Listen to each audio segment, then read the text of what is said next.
गहराई से भी हमने समझ लिया है, लेकिन हमें सम्यक दर्शन नहीं हो रहा है, ये क्यों है? तो उन्होंने क्या बताया, आपके जीवन में अन्याय, अनीति और अवक्ष है, और अभक्ष खाते हुए आप यदि ये सोचो कि मुझे सम्यक दर्शन हो जाए, तो मनुष्य गति की अपेक्षा ये संभव नहीं है। मनुष्य गति लगा दी क्योंकि त्रिंच गति में माफ है ना, त्रिंच गति में तो उतना ज्ञान है नहीं।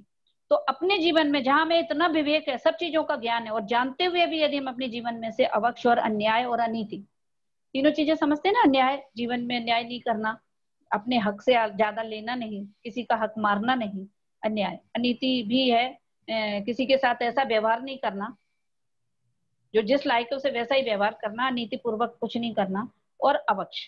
तीनों का मतलब एक गृहस्थ के प्रमाण रूप जो जितना पॉसिबल है वो अपन को जरूर करना चाहिए। और इसीलिए परिग्रह प्रमाण लिया, परिग्रह की तीव्र भावना रखे रहेंगे तो शायद इनका त्याग ना हो पाए, क्योंकि है ना, क्योंकि जब ज्यादा पैसा कमाने की धुन होती है तो उसमें फिर कुछ कुछ गलत काम भी होते चले जाते हैं। तो इसलिए उन्होंने कहा कि आपको थोड़ा सा संतोष रख करके ही आप कर पाओगे, तो बाहर से ये चीजें भी जरूरी है, इसमें भी आएगा ये चीज जो हम बता रहे हैं वो आएगा आपको। ठीक है, 6 अनायतन की चर्चा चल रहा है, वैसे तो आपने सब समझ ली होगी। पेज नंबर 57 क्या है, कुदेव क्या है, 6 अनायतन नाम तो आप जानते ही होंगे, क्या इसमें लिखा है? और उनको मानने वाले, कुदेव, कुगुरु, हाँ, और उनको मानने वाले, इनका सेवा या मानने वाले। हाँ, कुदेव, कुगुरु, कुशास्त्र का श्रद्धान व कुदेव की सेवा करने वाला, कुगुरु की सेवा करने वाला और कुशास्त्र को पढ़ने वाला। इस तरह ये 6 धर्म के आयतन अर्थात स्थान नहीं है, इनसे अपना कुछ भी भला ही नहीं होता, इसलिए ये 6 ही अनायतन हैं। तो ये तो पता है। अब इनका स्वरूप बताया।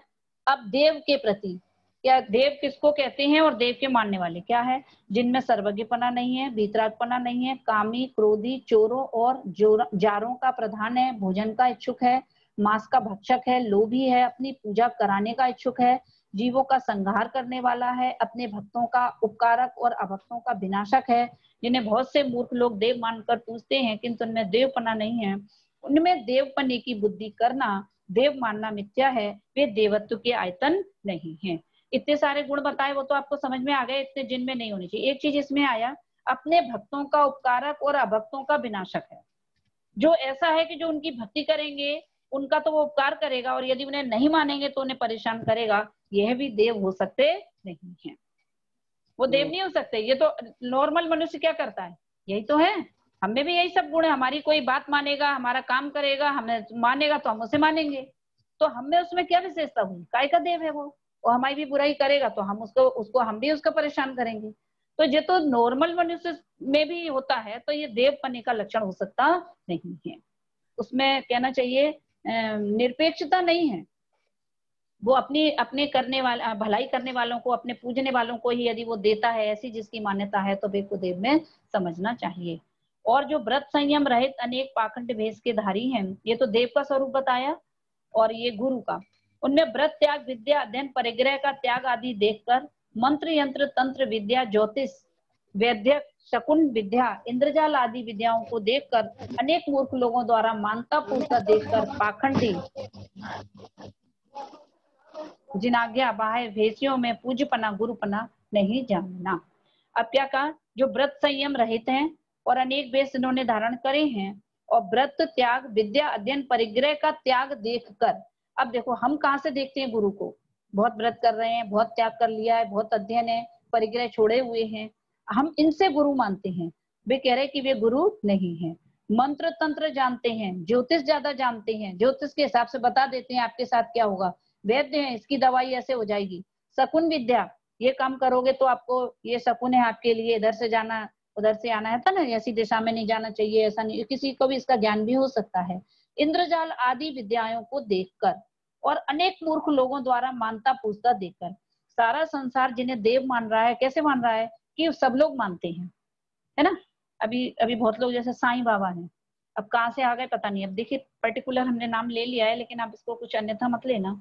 तो क्या है, कौन थे, क्या थे, ये तो वास्तव में देखा जाए, ये जो साईं बाबा जो आज आदि है ना, इनका तो हिंदू धर्म में भी स्थान नहीं है।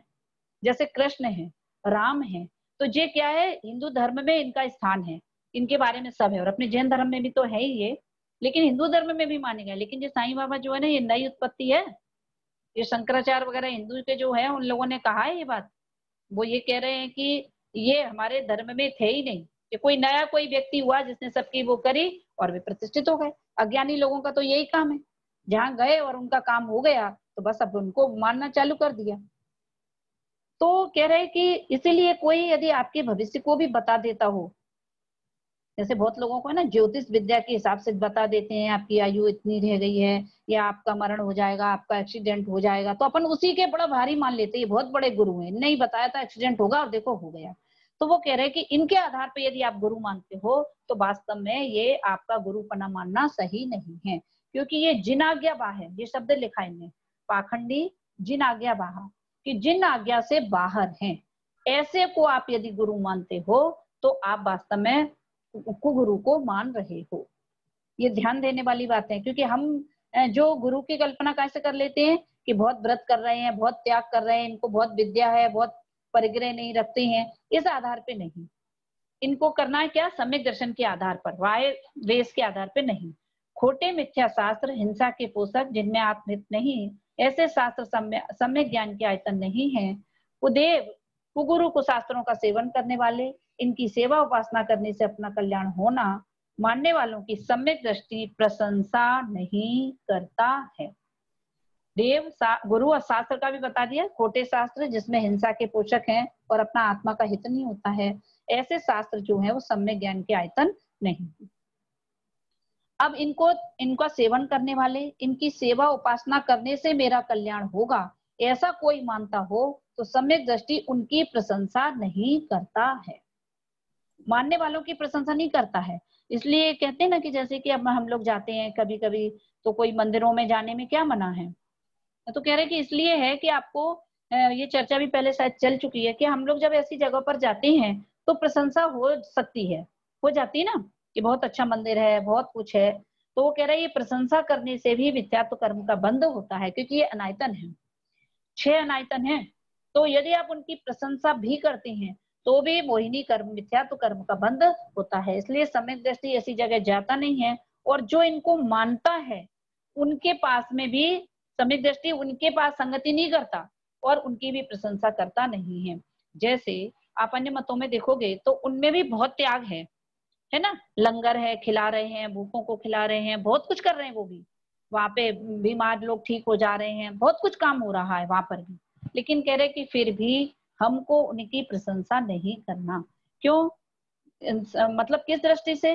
सम्यक की दृष्टि से, कि जीव घूम रहा है मिथ्यात्व के कारण, जिनके पास सम्यक तो नहीं है, हम उन्हें गुरु मान सकते नहीं है, क्योंकि हमारा लक्ष्य क्या है?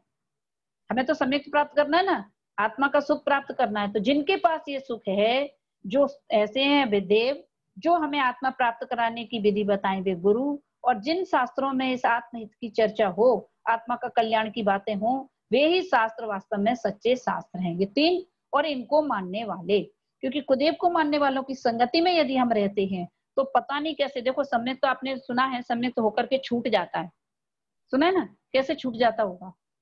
मिथ्या दृष्टियों की विशेष संगति करने से भी छूट जाता है। ये है कुदेव, कुगुरु, कुशास्त्र, इनको आप नहीं मानते हो, लेकिन आप इनके मानने वालों के संपर्क में बहुत रहते हो, तो धीरे धीरे धीरे करके उनका प्रभाव भी अपने ऊपर पड़ सकता है, क्योंकि अभी सम्यक का भी इतनी दृढ़ता तो है नहीं। कब कैसी उनकी संगति में अपन आ जाएं, तो हमारा सम्यक जो है वो यदि है हो गया है तो वो छूट सकता है, और नहीं हुआ है तो उसकी पात्रता भी खत्म होती जाती है। इसलिए हमको ऐसी संगति में नहीं रहना चाहिए। देखो अभी आप अपनी बात करो, जैसे अभी हम लोग शास्त्र पढ़ रहे हैं, सुन रहे हैं, तो ऐसी संगति रहने से आपके जीवन में परिवर्तन आया है कि नहीं? आया ना। सच्चे देव शास्त्र गुरु ये सुन रहे हैं अपन, तो इससे हमारे जीवन में चेंजिंग आ रही है। कैसे आ रही है? कि हम सच्चे शास्त्र के निकट रहने लग गए तो हमारे जीवन में कितनी चेंजिंग आई। और यदि हम विपरीत वाले में रहने लग जाएं ज्यादा समय तक, तो फिर क्या होगा? धीरे धीरे, क्योंकि संस्कार उधर का ही है ना। ये देवशास्त्र गुरु और सच्चे देवशास्त्र गुरु तो महाभाग्य से एक बार मिलते हैं। वो है ना, वो उसमें है, क्या बोलते हैं वो विनय पाठ में आता है ना, क्या आता है ना,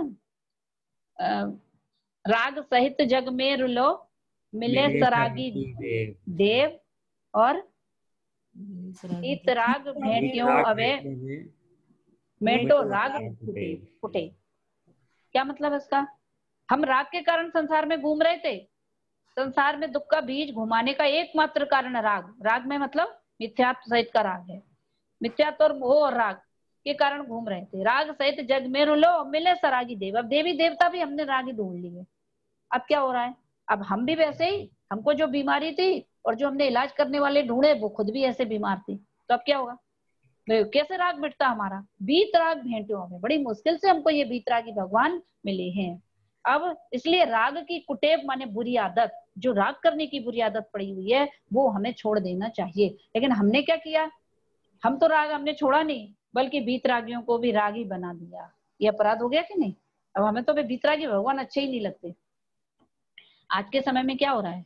देव शास्त्र गुरु को भी जो रागी बना रहे हैं कि नहीं, सजावट करना है मंदिर भी, देखो जो काय के आयतन थे और उसको अपन ने काय के आयतन बना दिए। भगवान की बीतरागता वास्तव में देखी जाए, ये तो खैर ऐसी बात है, तो ये कह रहे हैं कि देव शास्त्र गुरु जो है वो बीतरागता ही पोषक है। बीतरागता की पोषक ही जिनवाणी कहलाती है।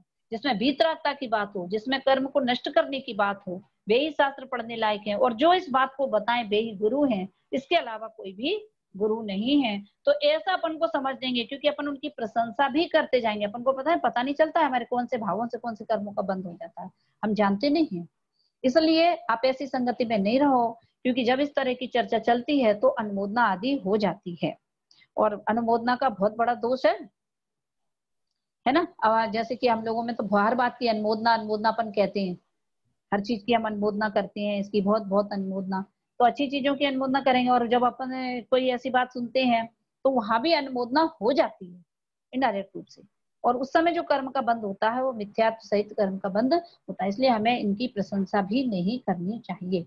इस प्रकार सम्यक दर्शन का घात करने वाले 3 मूढ़ता, 8 मद, 8 संकादि दोष, 6 अनायतन, इन 25 दोषों का त्याग कर व्यवहार सम्यक दर्शन के धारण करने पर निश्चय सम्यक दर्शन को प्राप्त करो। देखो क्या बात बताई इन्होंने कि बाहर से 3 मूढ़ता, 8 मद, 8 संकादि दोष और 6 अनायतन, बाहर से पहले इनका आप त्याग करो, तब क्या होगा? ये व्यवहार सम्यक दर्शन है। तत्वों का श्रद्धान, जैसे कहा ना 7 तत्वों का श्रद्धान करना, तो व्यवहार से जब आप सम्यक दर्शन धारण करते हो तब आपको आत्मा की अनुभूति माने आत्मा की प्राप्ति हो, ऐसा निश्चय सम्यक दर्शन हो सकता है, तब होगा।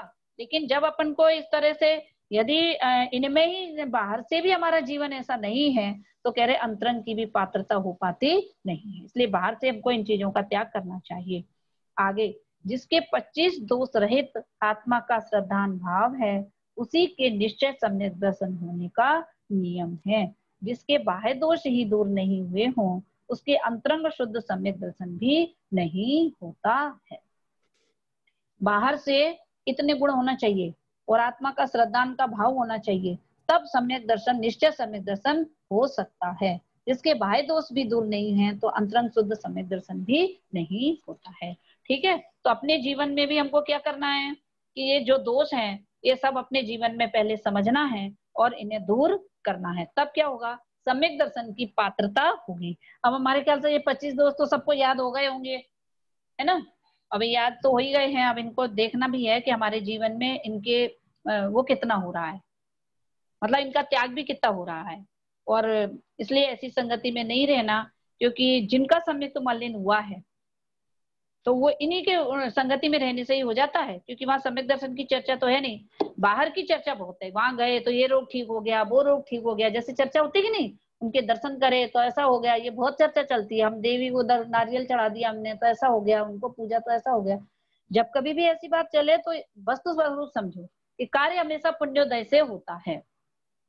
नियम है ये, चाहे भी जिसका भी जो भी काम मन वांछित होता है वो कैसे होता है कि वो पुण्योदय से होता है। अब बाहर में हम वो यही तो जिनकी होनार खराब होती, पता है एक बात और भी थी कि एक कहते हैं कि जैसे कोई देवी देवता के पास गया, किसी के बेटा नहीं है मान के चलो, कोई भी चीज है नहीं है, उसको जॉब नहीं मिल रही है मान के चलो, बहुत दिनों से परेशान है और नहीं मिल रही है। फिर किसी ने कहा कि आप जाओ वो देवी देवता के पास में जाकर के, वो या वहां पे जाकर के वे लोग बहुत करते हैं जो कुछ, और गया और उसको जॉब मिल गई।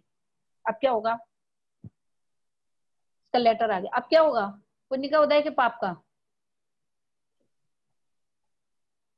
माने इस घटना को आप कैसे देखोगे? जो मानता नहीं था, लेकिन सबने कहा जाओ तो सही, बहुत दिनों से नहीं मिल रही थी जॉब, और किसी भी देवी देवता के पास वो गया, वहां उसने नारियल चढ़ाया या जो कुछ भी करा, और अगले ही दिन उसको अपॉइंटमेंट का लेटर आ गया, मैंने उसको जॉब मिल गई। अब ये इसको आप क्या कहोगे, पुण्य का उदय है कि पाप का उदय? पुण्य पुण्य पुण्य का ही उदय था मेरे ख्याल से, और वो अगर पूजा करने नहीं भी जाता तब भी उसको जॉब उसी दिन लगती। बिल्कुल सही, ये श्रद्धान होना चाहिए, ये आपने जो कहा ना, ये श्रद्धान होना चाहिए। मिथ्या तो क्या आएगा, मैंने देवी देवता की पूजा करी इसलिए मेरे जॉब लग गई, बस ये मान्यता मिथ्या तो है ना, ये यहाँ से पक्की हो जाती है। अंदर का ज्ञान तो है नहीं, बाहर में दिख रहा है, कितने दिन से परेशान हो रहे थे तो भीतरागी को मान रहे थे तो कुछ नहीं हो रहा, आज रागी के गए वैसे ही हो गया, तो ये दिखने में ये आ गया ना, तो उसका श्रद्धान सच्चा नहीं। इसलिए कह रहे वस्तु स्वरूप को जो जानता है वो ये जानता है कि कार्य तो अपने समय पे पुण्योदय से हुआ है, और जो ऐसा मान लेता है कि ये देवी देवता की वजह से मुझे मिल गया, तो समझो उसका बहुत होनहार खराब है। क्यों? अब वो मानना छोड़ेगा नहीं, अब उसको जो श्रद्धान हो गया तो वो क्या कहेगा, अरे हम पे तो बीती है, अरे मालूम नहीं है आपको हम कितने परेशान थे जॉब के लिए, और जब से हम यहाँ आए हैं जब से मेरी जॉब लग गई, फिर तो मेरा घर एकदम बदल गया, फिर सब कुछ हो गया, सब बहुत बढ़िया हो गया। कब से? जब से हमने इनको माना है तब से। अब ऐसे जीवों का मिथ्यात्व छुड़ाना बहुत मुश्किल हो जाता है। बात समझ में आ रही ना? तो जो पुण्य का उदय को वस्तु स्वरूप को जानता है वो ही ये बात निर्णय कर पाएगा। निर्णय ये होना चाहिए, कुछ भी हो जाए, हम कब से मंदिर जा रहे हैं और कुछ हो ही नहीं रहा, तो बोले मंदिर जाना चाहिए कि नहीं? जाना चाहिए मंदिर, है ना? क्या भाई, तो क्यों नहीं हो रहा? तब ये समझना चाहिए कि मेरा उदय वैसा है, मैंने ऐसा किया ही है, मेरा अभी उदय वैसा नहीं है। पूरा जीवन क्यों ना निकल जाए मंदिर जाते हुए और एक भी अनुकूल काम ना हो, तो भी श्रद्धान में ये विचार नहीं आना चाहिए कि भगवान ने देखो कुछ भी नहीं किया, हम इतने दिन मंदिर जाते हुए गए तो भी हमें कुछ नहीं मिला, ऐसा भाव भी नहीं आना चाहिए। और कर्म ये समझना, सीखते हैं, दर्शनावरणी कर्म सीखते हैं तो एक सब समझ में आ जाता है, बिल्कुल ही सही, मैं पढ़ रहा हूँ मुझे समझ में नहीं आ रहा है, तो नो अपने अपने कर्म का उदय है इसलिए नहीं आ रहा है, जब कर्म हट जाएगा तो सब सही हो जाएगा, सब सही हो जाएगा। अभी आप ही देखो कितना आप लोगों को सट समझ में आने लग गया कि नहीं, पहले कुछ भी समझ में नहीं आता था, है ना? अब हर चीज आप जो भी लाइन पढ़ते हो तो आप उसका अर्थ निकाल लेते हो कि नहीं? तो कैसे हुआ ये संभव? उस टाइप का कर्म हट गया और देखो सब चीजें आने लग गई, याद होने लग गई। तो वैसे ही समझ में आ जाएगा ना, कर्म सिद्धांत और ये सब चीजें समझेंगे तो श्रद्धा अपेक्षा अपन को ये पक्का बनना है। बात ये है, क्योंकि ये देखा देखी में अपन ने बहुत अनंत भाव खराब कर दिए हैं। अब इतना टाइम नहीं है कि अब अपन फिर से ये सब चीजों को चालू करें। तो इसलिए कह रहे हैं कि यहाँ पर अब सबके निर्णय में तो आ ही चुका होगा, कोई किसी का भला बुरा कर सकता नहीं है, ये जिनवाणी का सार है। कोई देवी देवता नहीं कुछ कर सकते। और ये तो हम सोचते हैं कि हमें देवी देवता में बचा लेंगे, यहाँ देवी देवता की जब बात आती है तो वो कहते हैं वो भी आयु प्रमाण ही तो रहते हैं। उनकी जब आयु खत्म होती है तो क्या होता है, वे इंद्र के पास जाते हैं, है ना? मतलब सामान्य लोग है ना, नॉर्मल। अब उनको तो 6 महीना पहले बताया था एक बार, 6 महीने पहले देवों की आयु वो माला मुरझा जाती है, सबको पता होगा ना कि देवों की माला मुरझाती है, तो उन्हें पता चल जाता है कि अब हमारी आयु 6 महीने की रह गई है। तब उन्हें बड़ी व्याकुलता होती कि हे भगवान अब जो सब छूट जाएगा तब हम कहाँ जाएंगे, कैसे जाएंगे? इंद्र के पास जाते हैं, इंद्र से कहते हैं कि भाई कुछ करो, हम नहीं मरना चाहते। तो इंद्र क्या कहते हैं कि भैया हमारी आयु खत्म होगी तो हम नहीं बचा पाएंगे अपने को, तो तुम्हें कैसे बचा पाएंगे? भाई जिसकी आयु खत्म होती है उसे तो मरना ही पड़ता है, कोई शरण नहीं है। आयु खत्म होने पर तो ये शरीर निश्चित छूटेगा ही। तब वे बहुत व्याकुल होते हैं जो अज्ञानी हैं, बहुत व्याकुल हो करके एक इंद्रिय पर्याय का बंद कर लेते हैं। ये तो आपको बताया ही था, पेड़ बनकर खड़े हो जाते हैं ज्यादातर करके। हीरे माणिक मोती ये सब देवगति के जीव हैं, और जो पूज्यपना मिलता है इनको, जैसे एक पेड़ की पूजा हो जाती है, ये क्या है? ये सब ये पुण्य करा था इनने, इसलिए पूजे जा रहे हैं। बिना पुण्य के तो वे काट दिए जाएं। पुण्य नहीं होता उन पेड़ों का, क्या होता है? पड़े हैं काटे जा रहे हैं, ये पाप का उदय। उनके भी पुण्य पाप के उदय है ना, पेड़ भी अपना पुण्य पाप लेके आते, तो उनमें पूज्यपना कहाँ से आ गया? ये उनका वैसा ही पुण्य किया हमने खूब अच्छे काम, तो क्या हो रहा है कि उनकी तुलसी बन गए। अब तुलसी से उनके घर में लग गए हैं, रोज पूजा हो रही है। अब भले वे खुद पूजा को नहीं समझ रहे हैं, वो तुलसी क्या समझती होगी कि मेरी पूजा हो रही है कि नहीं हो रही, उसको कहाँ इतना ज्ञान है ना? अब बताओ, इसलिए कह रहे कि ये पूजा करना, इनके सामने झुकना, बताओ काहे कितना खतरनाक चीज है ये। गाय की पूजा करना हिंदू धर्म में तो जाने क्या क्या है, नाग की पूजा करना, बहुत कुछ है। किसकी पूजा कर रहे हैं? और यहाँ सब छोड़ करके देवी देवता की भी पूजा करना। आप में इंद्र बनो, भवनवासी, वो मतलब कह रहे इतना अपन निर्वांछक होकर जो धर्म करता है उसको तो इतना उत्कृष्ट पुण्यबंध होता है कि जो आपने पढ़े भवनवासी, व्यंतर, ज्योतिष और बेमानिक, तो बेमानिक जाति का देव बनने का सामर्थ्य है वीतरागी भगवान के भक्त को, उत्कृष्ट देव है वे। और जो भवनवासी, व्यंतर, ज्योतिष है ना, इनको तो देव संज्ञा भी नहीं है। देव दो प्रकार के हैं, एक स्वर्ग के देव और एक गति के देव। सुना है आपने?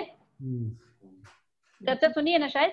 क्या भवनवासी, व्यंतर और ज्योतिष, ये तीनों जो है वो देव गति के देव हैं। ये स्वर्ग में रहने वाले देव नहीं है, क्योंकि भवनवासियों तो कहाँ रहते हैं? भवनवासियों के भवन नरक के नीचे बने हैं, वो तो नीचे रहते हैं बहुत कुछ। और जो व्यंतर जाति के हैं उनके भी कुछ नीचे हैं, कुछ यहाँ मध्यलोक में है। जो अपन अभी विदेश क्षेत्र की रचना वगैरह पढ़ी ना, वहां पे इन देवी देवताओं के बहुत भवन बने हैं, भवनवासियों के, व्यंतरों के, तो वे मध्यलोक में रहते हैं ये व्यंतर आदि। और ज्योतिष देव कहाँ है?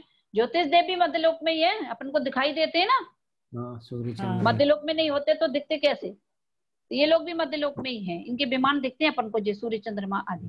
तो ये सब जो है ये स्वर्ग के देव नहीं है, ये देवगति के देव हैं, भवनवासी, व्यंतर और ज्योतिष। और चौथे जो देव हैं बेमानिक, वे हैं वो उर्दुलोक में रहते हैं। बाकी के ये तीन तो उर्दुलोक में रहते ही नहीं है, स्वर्ग में रहते ही नहीं है।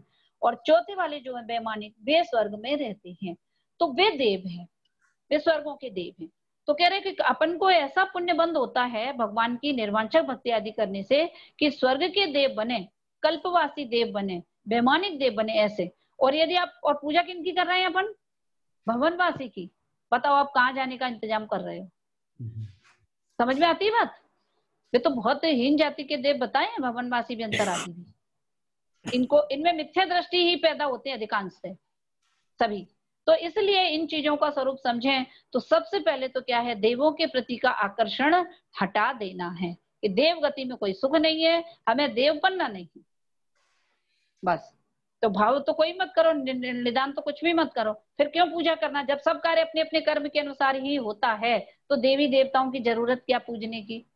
अपने आप ही समझ में आ जाएगा ना। तो ये सब 6 अनायतन और इनकी पूजा करने वाले, इनकी चर्चा करने वाले, इनका भी साथ छोड़ना चाहिए। और हो सके यदि अपने संपर्क में हैं तो उनको भी तर्क वितर्कों के द्वारा समझाने की कोशिश करना चाहिए।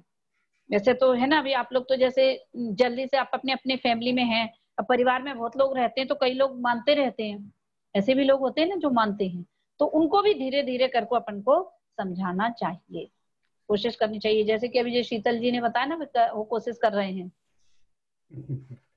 नहीं यार, और इतना बेसिकली मेरे ख्याल से सबसे बड़ी चीज ये है कि मेरे ख्याल से श्रद्धा भी नहीं है, मेरे ख्याल से जो जो डर है वो भी एक प्रकार का श्रद्धा ही है, क्योंकि इंसान प्रतिकूल अवस्था से बहुत डरा हुआ रहता है। तो उस उसको डर को हटाना जरूरी है, क्योंकि जो जो होना है वो निश्चय रूप से होगा और उससे हम लोग की कर्म की निर्जरा होगी। और हमको बस अपने में श्रद्धा ये रखनी है कि जो हो रहा है वो के हिसाब से होने योग्य ही हो रहा है। मेरी भावना में है ना, लाखों वर्षों तक जीव या मृत्यु आज ही आ जाए, कोई ये कहे तुम इनकी पूजा नहीं करोगे तो आज ही तुम्हारा मरण होगा, तो भी तैयार रहें।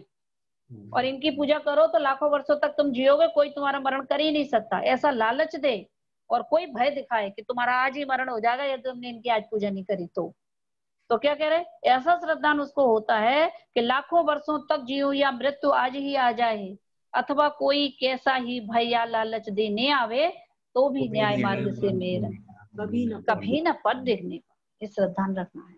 कौन मार सकता है मुझे? मेरी आयु खत्म हो गई है तो कोई बचा नहीं सकता है, और जब आयु है तो कोई मुझे मार सकता भी नहीं। ऐसा श्रद्धान इसलिए कह रहे, ये श्रद्धा के बिना कुछ छूट नहीं पाएगा। डर है, वास्तव में सही बात है, डर है ये। और ये डर जो अपने अंदर में समाया रहता है, तो इसी डर के कारण अपन ये करते हैं। लेकिन अब अपन इतने दिनों से सुन रहे हैं, समझ रहे हैं, और मुझे पता है कि आप लोगों ने तो सबने बहुत अच्छे से छोड़ ही दिया है। लेकिन कहीं भी कोई भी मिठास या भय हो तो उसे भी अपन को निकाल देना चाहिए, क्योंकि अब जो टॉपिक आ रहा है, जो तो दोष बताए थे, टाइम अब इस बार हो गया आपका, लेकिन फिर भी आपको अच्छा लग रहा है तो एक बता दें 2 मिनट में कि सम्यक्त का भेद और उसकी उत्पत्ति कैसे होती है। तो मोटे रूप में बताए हैं कि सम्यक्त जो है, अगला पेज आप देखें, सम्यक्त के भेद। सम्यक्त 3 प्रकार का है। 5 मिनट टाइम है ना? हाँ है। हाँ, तो उसमें इतनी बात तो चली हो ही जाएगी। सम्यक्त 3 प्रकार का है, उपसम सम्यक्त, क्षयोपसम सम्यक्त और क्षायिक सम्यक्त। ये 3 चीजें हैं। शीतल को बोल रहा हूँ पेज ऊपर नहीं कर रहा हो। अच्छा हाँ, वो सेकंड, हाँ ये आ गया। ये सम्यक्त के भेद। सम्यक्त कितने प्रकार का है ये आप लोगों के लिए मतलब है, पता तो है, लेकिन फिर भी आप इसको अच्छे से जानोगे। तो सम्यक्त 3 प्रकार का है, उपसम सम्यक्त, क्षयोपसम सम्यक्त और क्षायिक सम्यक्त। संसारी जीव को अनादिकाल से 8 कर्मों का बंधन है। उनमें मोहिनी कर्म के 2 भेद हैं, दर्शन मोहिनी और चारित्र मोहिनी। अब देखिए क्या अब आपके लिए काफी कुछ सरल पड़ रहा है ना, क्योंकि आपको काफी कुछ पता है। तो इसमें बताया अब दर्शन मोहिनी की 3 प्रकृतियां हैं, मिथ्यात्व, सम्यक मिथ्यात्व और सम्यक्त्व। यहाँ सम्यक्त्व भी है, सम्यक प्रकृति भी आता है कई जगह, सम्यक्त्व भी आता है, तीनों। अब ये 3 हो गई दर्शन मोहिनी की। और चारित्र मोहिनी की कितनी ली है? 4, अनंतानुबंधी क्रोध, मान, माया और लोभ। इस प्रकार ये 7 प्रकृतियां सम्यक्त्व का घात करने वाली है। देखो अब बात समझ में आ गई। कर्म तो 8, उनके भेद यदि करो तो 148 बनते हैं ना, 148। लेकिन सम्यक्त्व में जो बाधक है वो मात्र ये 7 प्रकृतियां हैं जो सम्यक्त्व में बाधा करती है। फोकस हमें किस पे करना चाहिए? आज हम धर्म के नाम पे क्या क्या कर रहे हैं, है ना, वो सब कुछ कर रहे हैं, लेकिन जो सम्यक्त्व का जो मेन कारण है वो अपन समझ ही नहीं रहे। तो ये 7 प्रकृतियां हैं, इन्हीं के कारण सम्यक्त्व नहीं हो रहा है। तो कितनी सरल सी बात थी। अब हमारा सारा जो पुरुषार्थ है वो इन पे आ जाना चाहिए, बस सम्यक्त करो, बाकी के कर्म जो है वे बाद में घटते रहेंगे। तो ये चीज समझनी थी।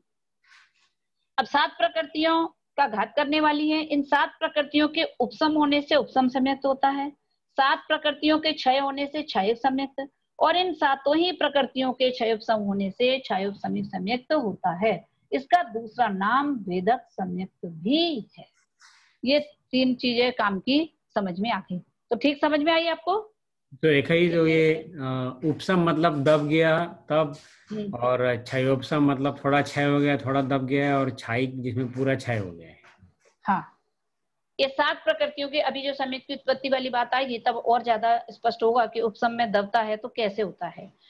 और एक इसके आगे और बताया, अनादि मिथ्या दृष्टि जीव को पहले उपसम सम्यक्त ही होता है। ये नियम देखो कि किसी भी जीव को पहली बार सम्यक दर्शन होगा तो कौन सा सम्यक दर्शन होगा? उपसम सम्यक दर्शन।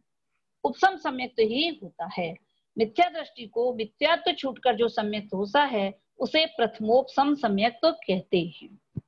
प्रथमोपसम, प्रथम में जो उपसम माने दबा करके जो हुआ है, माने कर्म कहीं गए नहीं है, सब है लेकिन थोड़ी देर के लिए दब गए हैं, उसे प्रथमोपसम सम्यक्त कहते हैं। और उपसम श्रेणी के प्रारंभ के जो उपसम सम्यक्त होता है वो इसकी चर्चा बाद में होगी। ये द्वितीय उपसम सम्यक्त तब होता है जब वो श्रेणी चढ़ते हैं, मुनि बन जाते हैं तब, इसलिए इसकी चर्चा भी यहाँ नहीं होगी। अब लब्धि सार के अनुसार इन्हें जो वर्णन बताया है वो उसकी चर्चा हम बाद में करेंगे। लेकिन यहाँ पर ने मेन 3 पॉइंट समझ लिए कि सम्यक कितने प्रकार का होता है? 3 प्रकार का। 3 प्रकार का। कौन कौन सा? उपसम सम्यक और क्षयिक सम्यक। हाँ, क्षयिक सम्यक। अच्छा, अनादि मिथ्या दृष्टि को जो सम्यक्त होता है उसे क्या कहते हैं? प्रथमोपसम सम्यक्त। और पहली बार किसी को जो सम्यक्त हो तो इन तीनों में से कौन सा होता है? उपसम सम्यक। उपसम सम्यक्त। ये कुछ सिद्धांत हैं जिन्हें आप जरूर लिख लो कि पता रहे कि जब कभी भी किसी को पहली बार सम्यक दर्शन होगा उस सम्यक दर्शन को उपसम सम्यक दर्शन कहते हैं, पहली बार। और ये उपसम सम्यक्त जो है वो 7 प्रकृतियों के, यदि ये 7 प्रकृति उपसम होती हैं तो उपसम सम्यक्त, क्षय होती हैं तो क्षयिक सम्यक्त, और यदि इनका क्षयोपसम होता है तो क्षयोपसमिक सम्यक्त होता है। ये बहुत बड़ी चीज थी जो अपन ने समझी। अब सम्यक्त की उत्पत्ति कैसे होती है उसके जो नियम है वो अपन अगली बार में लेंगे, ठीक है ना। तो अभी तो आपको इतना समझ में आ गया, तो ये भी बहुत कुछ समझ में आएगा। और उपसम सम्यक्त तो कैसे होता है, जो पहली बार होता है तो कैसे होता है। अच्छा, एक हमने दर्शनावर्णी के बारे में भी एक क्वेश्चन दिया था आपको, है?